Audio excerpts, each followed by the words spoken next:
In order to fix the system, be prepared to upset the system. The advice from former California Attorney General Daniel Lungren. He was speaking during a panel discussion on the second and final day of the Caribbean Security Forum at the Hyatt Regency. On the topic of financial crimes, he related some personal experiences when he was Attorney General. Ian Waston tells us more. The former Attorney General of California admits prosecutors, because of financial constraints, have to prioritize what case they can go after.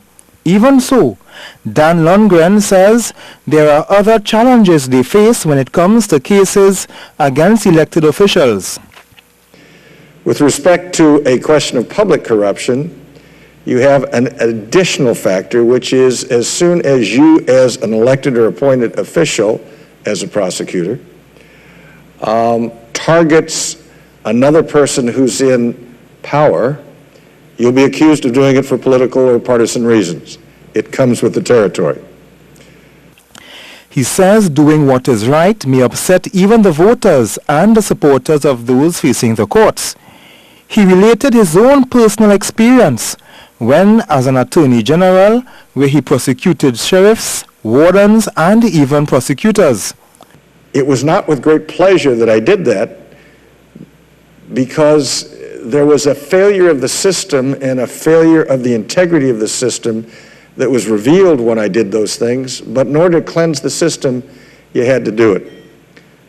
The former California Attorney General noted, while the culture of this country is different to that of the U.S., the forum can still be useful if the platform is provided. Also speaking at the forum, Minister Stuart Young called on the population to play its part in the fight against corruption. And I think until we hold every sector of society accountable for that, and it can't only be the government. I mean, by all means, pile all of the pressure you want onto the government. But until we each wake up in the morning and take that decision to do what is right, it is not going to change. You'll vote a government in, you'll vote a government out, but it's not going to change. He said the government needs the support to implement important legislation, but that is another obstacle.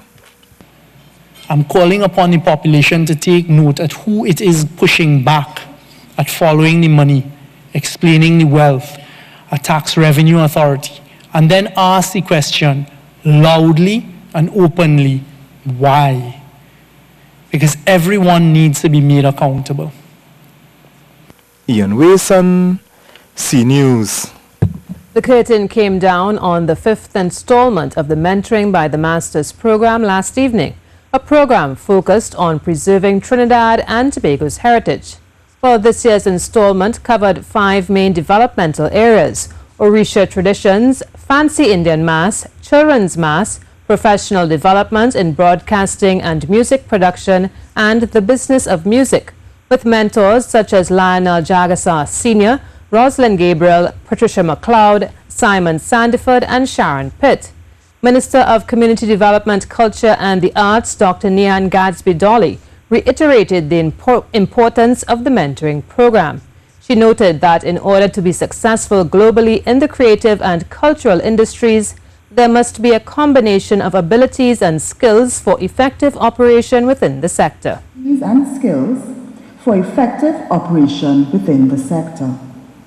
Therefore, specialized training, skills enhancement, and the creation of mentoring and networking opportunities through programs such as Mentoring by the Masters are critical in aiding new entrepreneurs and cultural workers in the industry.